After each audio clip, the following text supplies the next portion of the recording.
Welcome to मेरा अपना school. अस्सलाम वालेकुम। कैसे हैं बेटा आप सब लोग? खैरियत से हैं? तो आज हम बात करने वाले हैं, जैसे मैंने आप लोगों से प्रॉमिस किया था, हम बात करेंगे ड्राइव्ड क्वांटिटीज़ या ड्राइव्ड यूनिट्स के बारे में एक अलग से सेशन के अंदर, ताकि हम उसे मुकम्मल तौर पे एक ही सेशन के अंदर कंप्लीट कर सकें, क्योंकि काफ़ी ये आप कह सकते हो कि काफ़ी डिटेल्ड टॉपिक है। अगर ये समझ में नहीं आया तो फिर आगे आप लोगों को प्रॉब्लम हो सकती है, क्योंकि ये सारी की सारी जो ड्राइव्ड क्वांटिटीज़ होती हैं वो हम फिजिक्स के सिलेबस के अंदर ओवरऑल कहीं ना कहीं देख रहे होते हैं। ठीक है, तो अगर ये ड्राइव्ड क्वांटिटीज़ का कॉन्सेप्ट आप लोगों को क्लियर हो जाता है तो समझ लें वो परेशानी जो कि ड्राइव्ड क्वांटिटीज़ को लेकर है वो आप लोगों की खत्म हो जाएगी। ठीक है, तो वीडियो को एंड तक रखिएगा, एंड तक देखिएगा और मेरे साथ रहिएगा। तो चलिए हम शुरू करते हैं ड्राइव्ड क्वांटिटीज़ को लेकर। चलिए, पहला हमारा जो सबसे पहले हम देख लेंगे कि ड्राइव्ड क्वांटिटीज़ को डिफाइन कैसे किया जाता है। ड्राइव्ड क्वांटिटीज़, तो ड्राइव्ड क्वांटिटीज की डेफिनेशन क्या हो सकती है? ये वो क्वांटिटीज होती है जो डिपेंड कर रही होती है फंडामेंटल क्वांटिटीज पर। द क्वांटिटीज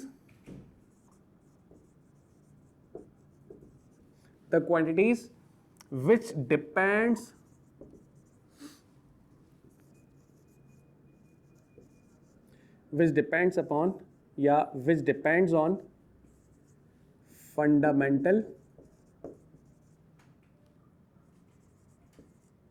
या बेसिक क्वांटिटीज। फंडामेंटल या फिर बेसिक क्वांटिटीज। अच्छा देखिए, इस डेफिनेशन में ही बताया गया है कि वो सारी quantities, the quantities which depends on fundamental और basic quantities are called derived quantities. हम ड्राइव्ड क्वांटिटीज उन क्वांटिटीज को कहते हैं जो फंडामेंटल या बेसिक क्वांटिटीज पर डिपेंड कर रही होती है। ठीक है, अब हमें ये पता होना चाहिए कि फंडामेंटल या बेसिक क्वांटिटीज क्या होती हैं। तो आप लोगों ने देखा होगा लास्ट वीडियो के अंदर मैंने आप लोगों को फंडामेंटल क्वांटिटीज के बारे में समझाया था। अगर वो नहीं भी देखी तो नो इश्यू बेटा, लिंक पर नीचे वीडियो के आप देखें, डिस्क्रिप्शन में आप लोगों को लिंक दिख रहा होगा। उस लिंक पे क्लिक करते ही आप लोग लास्ट वीडियो को अच्छे से देख लें, ताकि आप लोगों को ड्राइव क्वांटिटीज भी बेहतर तरीके से समझ में आ सके। ठीक है जी, चलिए मैं पहले आप लोगों को यहां लिखवा देता हूं कि फंडामेंटल क्वांटिटीज आपके पास बेसिकली थी क्या। तो फंडामेंटल क्वांटिटीज हमारे पास होती क्या है? फंडामेंटल क्वांटिटीज कौन सी वाली होती है? बेसिक फंडामेंटल क्वांटिटीज के अंदर हम डिस्कस करते हैं तीन क्वांटिटीज के बारे में, जिसमें आपके पास जो है वो लेंथ है, मास है, टाइम है। ठीक है, तो लेंथ के लिए आपको पता है एग्जैक्टली हम जो यूनिट ले रहे होते हैं, लेंथ को हम मेजर करते हैं मीटर्स के अंदर, मास को हम मेजर करते हैं किलोग्राम के अंदर, और टाइम को हम मेजर करते हैं सेकंड्स के अंदर। ठीक है, तो आप लोग देखिएगा किस तरह से हम फंडामेंटल क्वांटिटीज को यूज करेंगे और इससे हम ड्राइव करेंगे ड्राइव्ड क्वांटिटीज को। ठीक है, क्योंकि ये ड्राइव्ड की जाती हैं फंडामेंटल क्वांटिटीज से, तो इसका मतलब ही ये होता है कि फंडामेंटल क्वांटिटीज का या फंडामेंटल क्वांटिटीज की एप्लीकेशन है, या फंडामेंटल क्वांटिटीज से कैसे ड्राइव्ड होती हैं ड्राइव्ड क्वांटिटीज। ठीक है, एक टेबल बना देता हूं, जिस टेबल के अंदर मैं सारी डिटेल्ड में आप लोगों को सिंबल, फिजिकल क्वांटिटीज, उसके यूनिट और इसके अलावा जो अहम चीज़ें हैं वो सारी लिखवा दूंगा। ये टेबल अगर आप लोगों को क्लियर हो जाता है तो समझ लें आप लोगों को ड्राइव क्वांटिटीज़ के बारे में बहुत अच्छे से कॉन्सेप्ट आप लोगों का क्लियर हो जाएगा। ठीक है, तो पहले हम एक कॉलम बना देते हैं जो कि सीरियल नंबर का होगा। ठीक है, उसके बाद हम ले लेंगे फिजिकल क्वांटिटीज़ जिन पर हमने बात करनी है, फिजिकल क्वांटिटीज। अच्छा, ये फिजिकल क्वांटिटीज से क्या मुराद है? हमें पता है कि फिजिकल क्वांटिटीज की दो टाइप्स होती हैं, एक आपके पास फंडामेंटल क्वांटिटी और दूसरी टाइप जो है वो ड्राइव्ड क्वांटिटी की है। तो अब यहां पर हम क्योंकि ड्राइव्ड क्वांटिटीज के बारे में पढ़ रहे हैं तो मैं इसके नीचे मेंशन कर रहा हूं कि हम यहां ड्राइव्ड क्वांटिटीज के बारे में या ड्राइव्ड क्वांटिटीज को लेकर डिस्कस करेंगे। ड्राइव्ड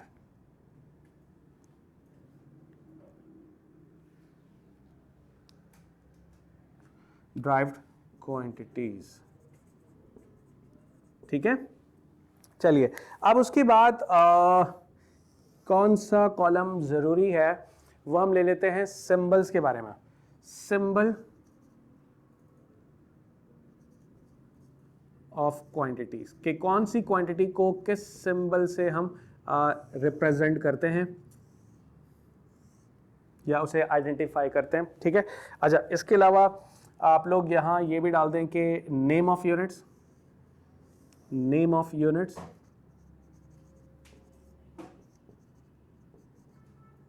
ठीक है। और फाइनली हम एक और कॉलम ले लेते हैं जो जिस पे हम बात करेंगे symbol of units, symbol of units, ठीक है। चलिए स्टार्ट करते हैं। अब सबसे पहले मैं यहां ले रहा हूं ड्राइव्ड क्वांटिटीज के अंदर स्पीड की हम बात कर लेते हैं। स्पीड क्योंकि एक ड्राइव्ड क्वांटिटी है, स्पीड, ठीक है। अब आप लोगों को पता होगा कि स्पीड जो है उसके लिए जो हम सिंबल यूज कर रहे होते हैं वो कहीं पर v भी यूज किया जाता है, कहीं पर s भी रिप्रेजेंट किया जाता है। वेलोसिटी को हम s से भी रिप्रेजेंट, सॉरी स्पीड को हम s से भी रिप्रेजेंट करते हैं और v से भी रिप्रेजेंट करते हैं। तो मैं यहां पर सिंपली v ले लेता हूं, ठीक है। स्पीड को हम v से रिप्रेजेंट करेंगे और यूनिट्स का नाम क्या होगा। अब यूनिट्स के नाम के लिए हमें पता होना चाहिए कि स्पीड का फॉर्मूला क्या होता है, स्पीड का कॉन्सेप्ट क्या है। देखो स्पीड जो है वो हमेशा कैलकुलेट की जाती है किस पैरामीटर्स के थ्रू, कितना डिस्टेंस आप तय करते हो कितने टाइम के अंदर। तो ये इससे पता लगता है कि किसी भी कार या किसी भी व्हीकल की स्पीड क्या होगी। अगर मैं कहूं कि a car is moving with the speed of 30 metre per second, तो 30 मीटर पर सेकंड, मीटर पर सेकंड का मतलब ये हुआ कि 30 मीटर ये डिस्टेंस हो जाएगा, और पर सेकंड का मतलब ये हुआ कि एक सेकंड के अंदर जो कार की स्पीड है वो 30 है। तो उसका मतलब ये हुआ कि स्पीड का जो बेसिक यूनिट है वो rate of change of distance भी कह सकते हो आप, या फिर वो डिस्टेंस जो आप टाइम की रेस्पेक्ट से कैलकुलेट करते हो उसे आप स्पीड का नाम देते हो, ठीक है। तो स्पीड का फॉर्मूला मैं यहां पर सिंबल के साथ मेंशन कर लेता हूं। स्पीड का जो फॉर्मूला होता है वो होता है डिस्टेंस अपॉन टाइम, ठीक है। चलिए अब हम नेम ऑफ यूनिट्स पे जाते हैं। डिस्टेंस को आप कैलकुलेट करते हो हमेशा मीटर के अंदर, ठीक है, मीटर के अंदर, मीटर, और टाइम क्योंकि सेकंड्स के अंदर कैलकुलेट किया जाता है, ठीक है। तो ये आपका मीटर पर सेकंड हो गया। अब सिंबल ऑफ यूनिट्स क्या हो सकता है, नेम ऑफ यूनिट्स तो ये हो गया सिंबल ऑफ यूनिट। मीटर का सिंबल क्या होता है, एम होता है, और सेकंड का ये सिंबल क्या होता है, एस होता है। तो मीटर पर सेकंड। अब आप गौर करें, ये मीटर और सेकंड दोनों ही वो क्वांटिटीज हैं जो फंडामेंटल क्वांटिटीज हैं। मीटर देखिए हमारे पास बेसिक फंडामेंटल क्वांटिटीज के अंदर आता है, सेकंड्स भी हमारे पास बेसिक फंडामेंटल क्वांटिटीज आता है, लेकिन यहां पर दोनों को हमने एक साथ ले लिया, डिस्टेंस के साथ साथ टाइम की रिस्पेक्ट के साथ साथ हमने डिस्टेंस को कैलकुलेट किया। तो इस तरह ये स्पीड जो है वो ड्राइव्ड क्वांटिटी के अंदर आ जाएगी। ड्राइव्ड क्वांटिटी का मतलब ये होता है वो फंडामेंटल क्वांटिटी से ही ड्राइव्ड, यानी उसका यूज करके ही हमने इसे बनाया है, या स्पीड को इसी तरह हम मीटर पर सेकंड के अंदर कैलकुलेट कर रहे हैं, जिसको आप यहां आप लोग वेरीफाई कर सकते हैं। मीटर पर सेकंड जो है वो आपका लेंथ और टाइम होता है, जो कि यहां पर एक साथ आ गया। तो इसका मतलब ये हुआ कि ये ड्राइव्ड है। अच्छा, अब सेकंड एग्जांपल के तौर पे हम क्या ले सकते हैं, एक आध और एग्जांपल ले लेते हैं। हम यहां ले लेते हैं एक्सेलरेशन की बात करते हैं। चलिए एक्सेलरेशन, ठीक है। अब एक्सेलरेशन के लिए जो सिंबल ऑफ क्वांटिटी होगा वो क्या होगा। एक्सेलरेशन के लिए हम स्मॉल a यूज करते हैं, ठीक है। और एक्सेलरेशन का बेसिक कॉन्सेप्ट क्या है, एक्सेलरेशन का मतलब होता है rate of change of velocity, यानी कोई भी ऑब्जेक्ट, कोई भी कार, कोई भी बॉडी जिस पर आप फोर्स लगा रहे हैं, फोर्स लगने की वजह से उस बॉडी के अंदर एक्सेलरेशन प्रोड्यूस हो रहा है। अब ये जो एक्सेलरेशन प्रोड्यूस हो रहा है वो या तो उसकी स्पीड को बढ़ाने के लिए प्रोड्यूस हो रहा है, या फिर उसकी स्पीड को कम करने के लिए प्रोड्यूस किया जाता है। तो याद रखिएगा, एक्सेलरेशन का काम होता है कि वेलोसिटी को इंक्रीज या डिक्रीज करने के लिए हम एक्सेलरेशन प्रोड्यूस करते हैं, ठीक है। तो इसी तरह एक्सेलरेशन का जो फॉर्मूला होता है वो मैथमेटिकल फॉर्मूला वो ये होता है कि rate of change of velocity, के वेलोसिटी के अंदर कितना चेंज आ रहा है टाइम की रेस्पेक्ट से, तो ये हो जाएगा आपका एक्सेलरेशन। यहां पर क्योंकि हम सिंबल ऑफ क्वांटिटीज के अंदर साथ साथ फॉर्मूला भी मैं लिखवा रहा हूं ताकि आप लोगों को मैं नेम ऑफ यूनिट्स और सिंबल ऑफ यूनिट्स के बारे में बता सकूं। अब एक्सेलरेशन जो होता है वो वेलोसिटी को कैलकुलेट किया जाता है टाइम की रेस्पेक्ट से, ठीक है। उसके बाद वेलोसिटी, क्योंकि हमें पता है वेलोसिटी का मतलब होता है मीटर पर सेकंड, ठीक है। ऊपर मैंने बता दिया। अच्छा, साथ साथ दोबारा से टाइम आ गया नीचे, तो ये नीचे दिया गया टाइम जो है वो दोबारा आपका सेकंड आ जाएगा। अब आप इसे थोड़ा सा इसे, क्योंकि यहाँ 1 नीचे कुछ भी नहीं है तो 1 है, आप अगर इसे डिवाइड को मल्टीप्लाई में चेंज करोगे तो ये 1 मल्टीप्लाई हो जाएगा मीटर के साथ और सेकंड मल्टीप्लाई हो जाएगा सेकंड के साथ, तो ये आपका सॉल्व होके आ जाएगा मीटर पर सेकंड, ठीक है। मैं डायरेक्ट यहाँ पर सिंबल ऑफ यूनिट्स के अंदर मीटर पर सेकंड स्क्वायर लिख रहा हूँ। ठीक है। तो अब आप इस पर जरा गौर करें, मीटर, ये देखें यहाँ मीटर मौजूद है, मीटर क्योंकि हमारे पास फंडामेंटल क्वांटिटी के अंदर होता है। सेकंड भी मौजूद है, सेकंड भी आपके पास, टाइम जो है वो फंडामेंटल क्वांटिटीज के अंदर आता है। तो ये दो आपकी ऐसी एग्जांपल्स हो गई ड्राइव यूनिट्स की जो आप इस बात का अंदाजा भी कर सकते हो उसमें कि फंडामेंटल क्वांटिटीज को लेकर ही हमने इन क्वांटिटीज को ड्राइव किया है, ठीक है। अच्छा, एक और एग्जाम्पल ले लेते हैं, चलिए एक और एग्जाम्पल इसमें ये ले लेते हैं कि वॉल्यूम। चलिए वॉल्यूम की भी बात कर लेता हूं मैं। वॉल्यूम क्या होता है, याद होगा अगर मैं कहूं कि इस कमरे का वॉल्यूम क्या होगा, तो आपको पता है बेसिक जो हमारे पास फंडामेंटल या फिर आप पैरामीटर्स हैं कमरे का वॉल्यूम निकालने के लिए, वो होगा आपके पास इस कमरे की लेंथ क्या होगी, इस कमरे की हाइट क्या होगी और साथ साथ इस कमरे की विड्थ क्या होगी। अगर आप इन तीनों पैरामीटर्स को मल्टीप्लाई कर लेंगे तो आप लोगों को पता लग जाएगा इस कमरे का वॉल्यूम क्या होगा। तो आप वॉल्यूम के लिए जो हम सिंबल यूज करेंगे वो वी यूज करते हैं, ठीक है।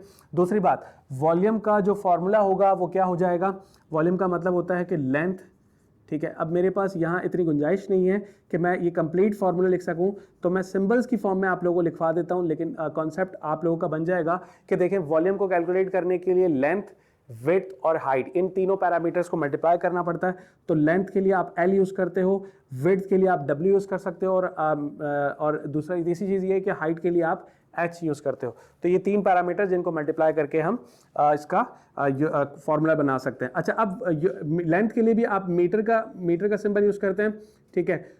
तो ये आपके पास क्या हो जाएगा, तीनों के लिए देखें, गौर करें, लेंथ के लिए भी मीटर होता है, विड्थ के लिए भी मीटर होता है और हाइट के लिए मीटर होता है। तो तीनों मीटर्स मल्टीप्लाई होके मीटर के ऊपर आ जाएगा क्यूब, ठीक है। जो सिंबल होगा वो किस तरह से हो जाएगा, मीटर का क्यूब। अब मीटर हमें पता है कि यहाँ फंडामेंटल क्वांटिटी के अंदर हम डिस्कस करके आ चुके हैं, तो इस तरह हमने फंडामेंटल क्वांटिटी का यूज किया और उससे एक क्वांटिटी ड्राइव कर ली। अच्छा, चलिए एक और एग्जाम्पल इसकी डिस्कस कर लेते हैं, ठीक है। एक और एग्जाम्पल हम ले लेते हैं यहाँ पर फोर्स की ले लेते हैं, ठीक है। फोर्स,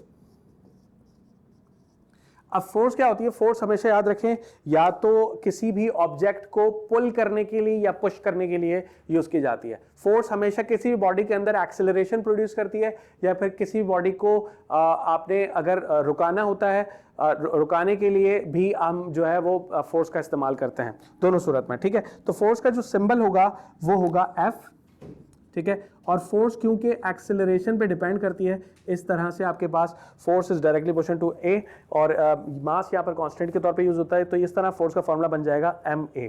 ए क्या है, एक्सेलरेशन है, तो मास के लिए हम यूज करते हैं किलोग्राम, ठीक है। और दूसरा ये कि एक्सेलरेशन होता है आपके पास मीटर, ठीक है, मीटर पर सेकेंड स्क्वायर, ठीक है। इस किलोग्राम को भी हम कंप्लीट लिख लेते हैं, यहाँ पर जो नेम होगा वो क्या होगा, किलोग्राम, ठीक है। अब अगर से मैं सिंबल्स की फॉर्म में लिखूं तो आपका kg मीटर के लिए स्मॉल m हो जाएगा, सेकंड के लिए s हो जाएगा और सेकंड का स्क्वायर। तो आप गौर करें, यहाँ किलोग्राम यानी मास का यूज भी हमने कर लिया, फंडामेंटल क्वांटिटी, मीटर ये भी एक फंडामेंटल क्वांटिटी, सेकंड यानी टाइम ये भी एक फंडामेंटल क्वांटिटी। तो तीनों ही क्वांटिटी, तीनों ही बेसिक फंडामेंटल क्वांटिटी को मैंने यहाँ यूज करके दिखाया, जिससे हमें ये बात साबित हो गई कि वाकई हम फंडामेंटल क्वांटिटीज का यूज करके ड्राइव्ड क्वांटिटीज को ड्राइव करते हैं। और वो ड्राइव्ड क्वांटिटीज कौन कौन सी हो सकती हैं, स्पीड, एक्सेलरेशन, वॉल्यूम, फोर्स, इसके अलावा वर्क, प्रेशर, टॉर्क, ये सारी की सारी जो है, इसके अलावा और कई बहुत सारी हमारे पास क्वांटिटीज हैं जो सारी की सारी ड्राइव्ड क्वांटिटीज होती हैं, ठीक है जी। हम अपने इस वीडियो को यहीं पर इख्तिताम करते हैं। उम्मीद है आप लोगों को ये कॉन्सेप्ट क्लियर हो गया होगा और अपना बहुत सारा ख्याल रखिएगा। इंशाल्लाह नेक्स्ट सेशन के अंदर हम इस टॉपिक से जुड़े नेक्स्ट टॉपिक की बात करेंगे। तब तक के लिए बेटा अपना बहुत सारा ख्याल रखो। थैंक यू सो मच, अल्लाह हाफ़िज़।